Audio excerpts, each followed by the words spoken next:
Y adorar significa literalmente postrarse, inclinarse, rendirse. No solo es cantar.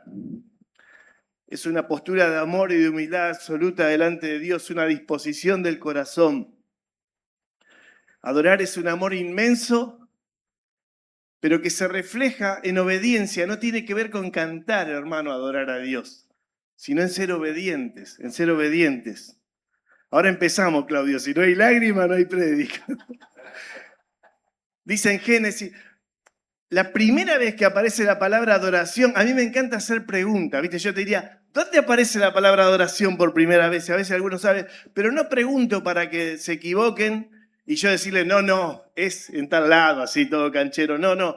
La gente que hace eso me cae muy mal, se los aclaro. No, de verdad lo digo.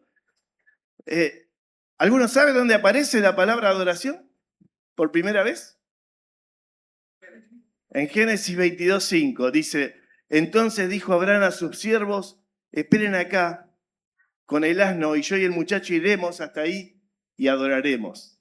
Adoración era obediencia, es obediencia, ser obedientes. ¿Se pueden imaginar el corazón de Abraham, padre de la fe, frente a esa contrariedad que Dios le pide a un hijo? Y fíjense, Abraham diciendo, ¿hago esto que Dios me dice? ¿O hago lo que la razón me dice? ¿O hago lo que mis amigos me dicen? ¿O hago lo que la IA me dice? ¿Qué hago? No sé si alguna vez tuvieron esa contrariedad. Estoy hablando en los tiempos de ahora, ¿no? Esa contrariedad de decir, ¿qué hago?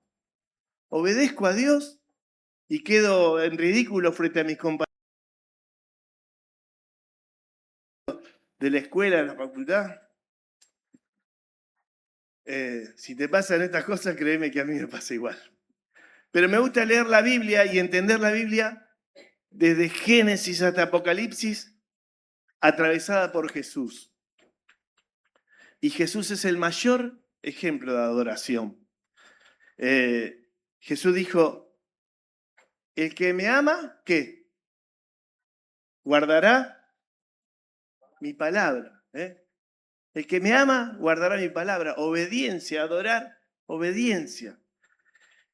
Y él mismo le dice a Dios en una oración, dice, Padre, sabes que te amo, si es posible, pasa de mí esta copa, le dijo Jesús. Pero que sea tu voluntad, voy a hacer lo que vos quieras, que siempre lo que vos quieras va a ser mejor. Adorar es obedecer. Y Jesús, en ese momento supo rendirse, correrse, hacerse a un lado para que se cumpla el propósito de Dios en su vida. El propósito. Dice la Biblia que por el gozo puesto delante de él, ¿cuál era el gozo? Era que nosotros nos reconciliemos con el Padre. Ese era el propósito. Y propósito es una palabra que hoy, o sea, si yo te digo, yo tengo el propósito de Dios para tu vida, vos me pagás lo que quieras. Porque mucha gente vive sin propósito.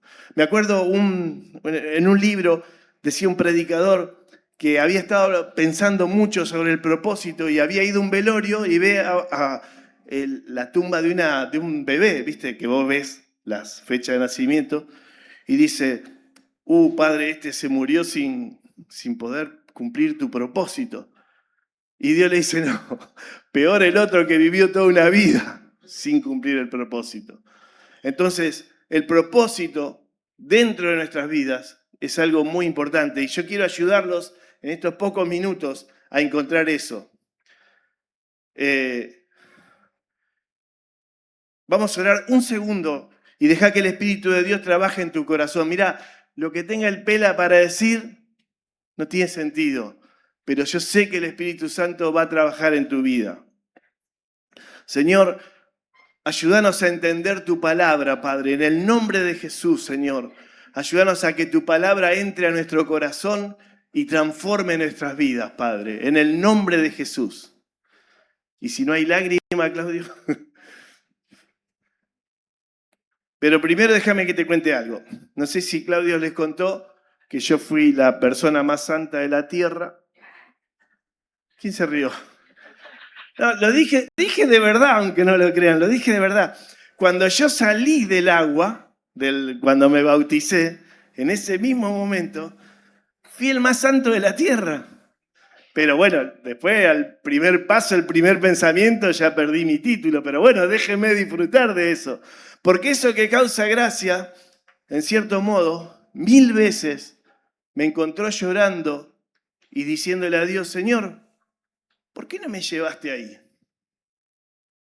¿Por qué no me llevaste ahí? Si yo era feliz, si vos eras feliz, no hubiera defraudado a mi familia, no hubiera defraudado a mis amigos. ¿Por qué no me llevaste ahí, Señor? ¿Por qué me dejaste? Y la verdad que no escuché ninguna voz, no escuché ninguna voz. Pero la vida me enseñó que Dios nos deja en la tierra con un propósito. Dios nos deja en la tierra con un propósito. Y déjame decirte algo, ese propósito no está en vos, ese propósito no está en mí, el propósito está en el otro. El propósito está en el otro. Te lo digo así, la vida cristiana consiste en dos cosas, conocer a Dios y darlo a conocer. Nada más, nada más. Conocer a Dios y darlo a conocer. Cuanto más conoces a Dios, más lo das a conocer. Cuanto más brilla Jesús en tu vida, más los otros van a querer ese brillo. Cuanto más te sostenga Jesús, más los otros van a querer tener ese sostén. Y ahora te digo algo, es imposible servir directamente a Dios. Es imposible. Es imposible y no me vengan acá con teologías raras así. Es imposible. ¿Qué vamos a hacer? ¿Le vamos a dar agua a Dios? ¿Qué vamos a hacer? ¿Le vamos a alcanzar el control remoto para que vea el partido esta tarde?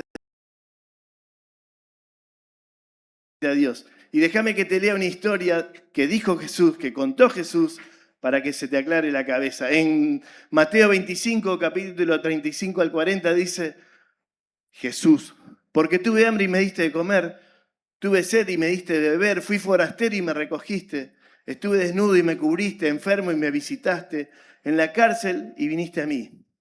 Entonces los justos le responderán diciendo, Señor, ¿cuándo te vimos hambriento y te sustentamos o sedientos y te dimos de beber?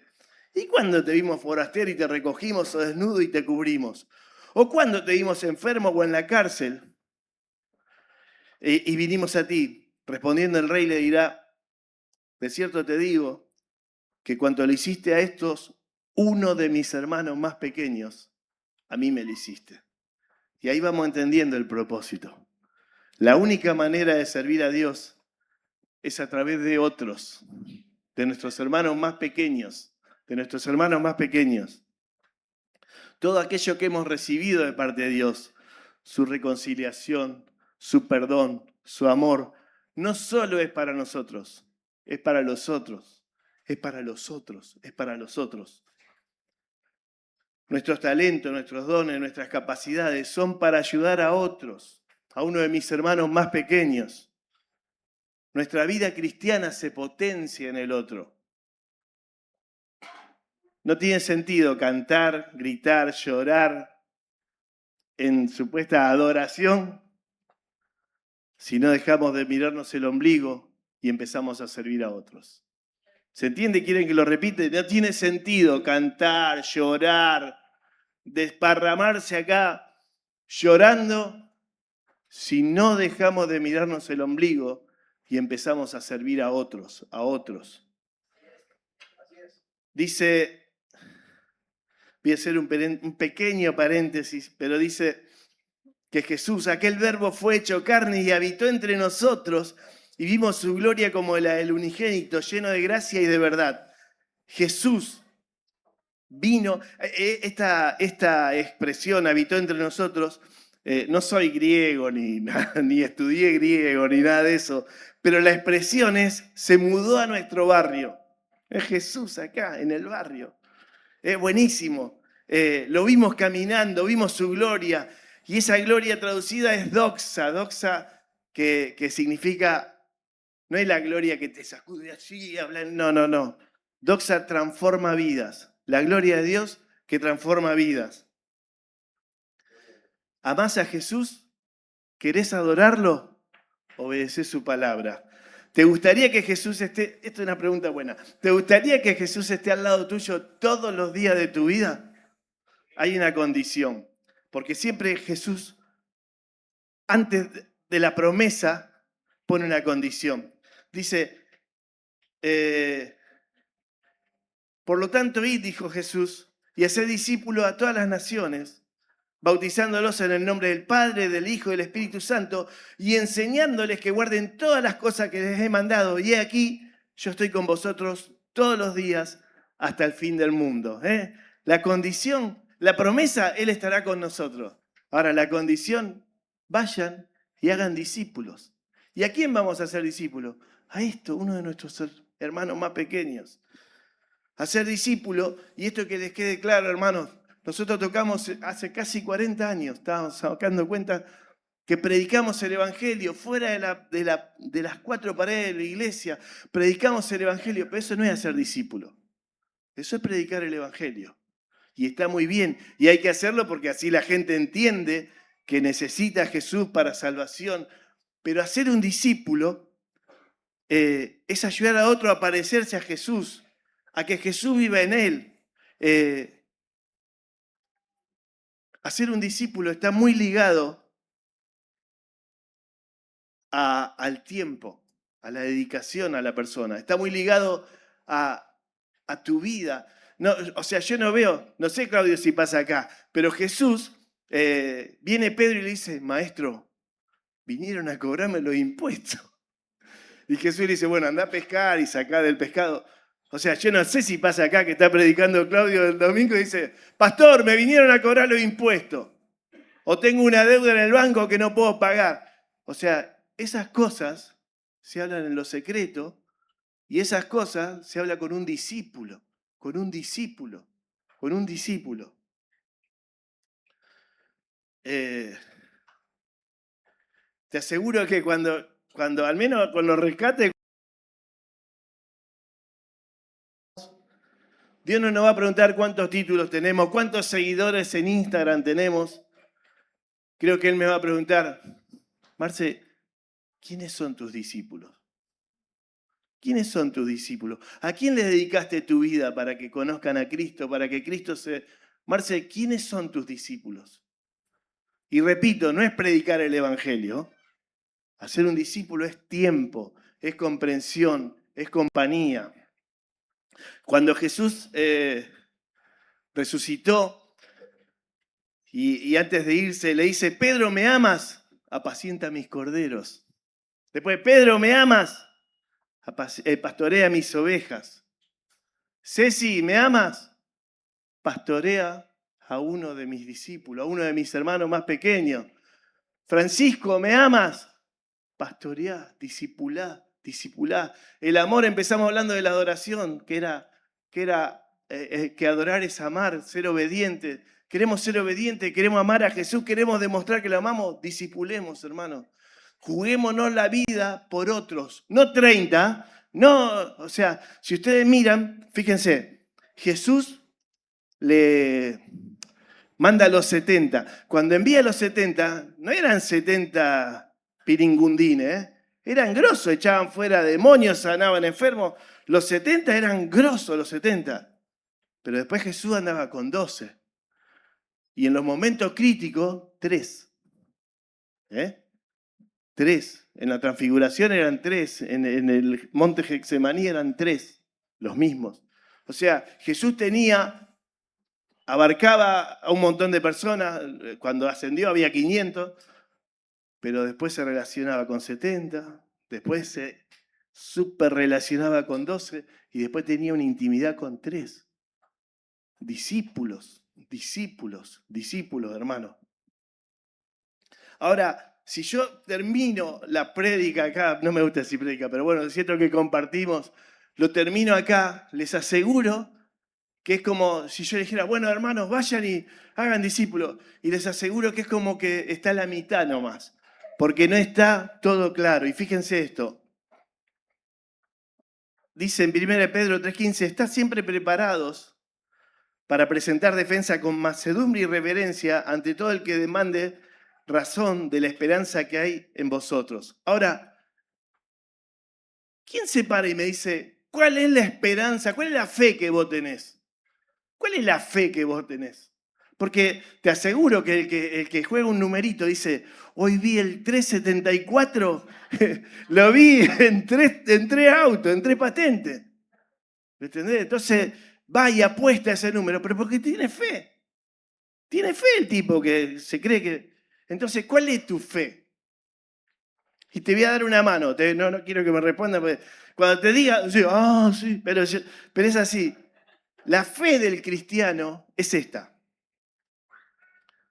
Jesús murió, Jesús es el Hijo de Dios, murió, descendió de los cielos, se hizo hombre, murió por mí, resucitó el tercer día y ahora está sentado a la diestra del Padre esperando a regresar. Repito, Jesús es el Hijo de Dios, descendió a la tierra, murió por mí, por ustedes, resucitó el tercer día y ahora está sentado a la diestra del Padre esperando a regresar. ¿Qué quiero decir con eso? La fe del cristiano es entender que Jesús murió por nosotros. Que Jesús murió por nosotros. Pero Jesús murió. Dice la palabra, con Cristo estoy juntamente crucificado y ya no vivo yo. Y Cristo vive en mí y lo que ahora vivo en la carne lo vivo en la fe del Hijo de Dios. Está todo lindo. Pero ahora, ¿qué pasa? ¿De dónde saco yo esa voluntad, esa fuerza, esa gana de sembrar mi vida en otro? Y vamos a hacer una suposición. En lugar de Claudio, el pastor es Jesús. Jesús está acá con nosotros, como dije, estaba en el barrio, pero es el pastor. Entonces, día domingo, predica Jesús. Predica Jesús, nos deja todo así. ¿Viste? Claro, imagínate, predica el sermón del monte, ¿viste? Quedamos todos así, ¡wow! ¿Viste? Y dice, uy, se hizo tarde, muchacho. Bueno, no importa, tráeme 2 choripanes que los multiplico y comen todo. Y bueno, antes si alguno está enfermo, venga que lo sano. El mejor pastor del mundo, te imaginas tener un problema así. Jesús, mira, tengo este problema. Y se lo contás y él te va a dar la, ¿viste? Y está todo bien. Jesús es el pastor de mi iglesia. O sea, Jesús mi pastor y está todo bien. Y en un momento es necesario que yo me vaya. Es decir, pero no, Jesús, ¿cómo te vas a ir ahora? Vos sos el pastor, el perfecto. ¿Cómo te vas a ir? ¿Saben por qué se fue Jesús? Porque Jesús estaba en un plano terrenal, en un plano natural, y él necesitaba estar en un plano espiritual para estar en cada uno de nosotros, para estar en cada uno de nosotros. Entonces, es necesario que el Espíritu Santo viva en nosotros, hermano. Es necesario para que nosotros podamos cumplir la palabra de Dios, para que nosotros vivamos en obediencia como Jesús, es necesario que el Espíritu Santo viva en nosotros. Viva en nosotros. Y la única manera, hermanos, que viva, perdonen que se los diga, la única manera es morir. Me acuerdo, una vez fuimos a México, ¿te acordás la mamá de Ana, Vicky, la mamá de Ana? Una señora mayor, tenía como, no sé, como 75 años y nos fue a buscar al aeropuerto para llevarnos las valijas. Una maestra total, a las 4 de la mañana. Y estaba ahí Vicky, la veo, le digo, hola Vicky. Y me dice, estoy de estreno. Entonces me separo, ¿viste? Para ver qué era lo que, ¿viste? Le digo, ¿qué? ¿Cuáles son los estrenos? Porque veía que los zapatos, ¿no? El vestido tampoco, ¿viste? Y digo, ¿qué está estrenando? No, Marce, nuevas son sus misericordias cada mañana, me dice. Y le digo, qué bueno, le digo, qué bueno. Entonces le digo, Vicky, te lo voy a afanar a esto, le digo, porque quiero vivir con eso. Entonces yo cada mañana decía, Señor, nuevas son tus misericordias. Cada mañana, imagínate. A veces tenía un buen día y a veces no tenía un buen día. Pero al otro día, nuevas son tus misericordias, Señor. Y estaba buenísimo. Pero la vida, como siempre digo, Jesús, dice Jesús, o mejor dicho, te levantás y te vestís. de misericordia, te pone el saco, no sé, el abrigo de la misericordia, que son nuevas. Pero dice Jesús, si alguno quiere ser mi discípulo, niéguese a sí mismo, tome su cruz cada día y sígame. Está bueno. Y la cruz no es Disney, la cruz es muerte, no es Disney. La cruz es morir. Entonces, está buenísimo que nos levantemos con la plena conciencia de que Jesús nos perdonó, que nuevas son su misericordia y que nos vistamos, que nos abriguemos con la misericordia de Dios. Pero acto seguido, tomar la cruz cada día. Cada día. Capaz que ayer tuviste una victoria, pero mañana tenés que morir de nuevo. Mañana tenés que morir de nuevo. Porque volviendo al apostador, hace de cuenta que vio el 374 un montón de veces y se iba a jugar el numerito y el Espíritu Santo le habla y le dice, loco, estás ahorrando para comprarle la zapatilla a tu hijo. No te jugué esa plata. Y el tipo se vuelve contento que no jugó y está feliz, pero mañana va a tener ganas de jugar de nuevo. Entonces es importante que nos vistamos de misericordia, pero que tomemos la cruz. Vamos a orar, amigos. Si quieren, se levantan, lo que quieran. Pero vamos a orar para poder ponernos en manos de Dios y ser obedientes y demostrar el amor, pero ¿en qué? En el otro, en uno de estos mis hermanos más pequeños. Padre, en el nombre de Jesús te damos gracias por tu palabra. Señor, te pedimos que tu Espíritu Santo trabaje en nuestras vidas. Ayúdanos a renunciar a aquello que vos nos mostrás con claridad y que a veces nos cuesta tanto, Señor. En el nombre de Jesús, Padre. Y ayúdanos a entender que vos querés que nosotros sirvamos en uno de estos mis hermanos más pequeños, Señor. Ayúdanos a entender que vos nos vas a preguntar, ¿quiénes son tus discípulos? Ayúdanos a entender, Señor. Ayúdanos a entenderte, Padre. En el nombre de Jesús. Queremos amarte, pero queremos demostrar que te amamos en el otro, Padre. En el nombre de Jesús, Señor. En el nombre de Jesús. En el nombre de Jesús. Señor, te pido por la vida de mis hermanos, Señor, que vos los bendigas. Que tu Espíritu Santo esté trabajando en cada corazón. Señor, somos tan limitados, Señor, pero tu Espíritu Santo trabaja en nosotros. La multiforme gracia de Dios trabaja en nuestras vidas. En el nombre de Jesús, Señor, en el nombre de Jesús, en el nombre de Jesús. Te ruego que tu palabra, Señor, no la mía, que tu palabra trabaje en los corazones de mis hermanos, Padre. En el nombre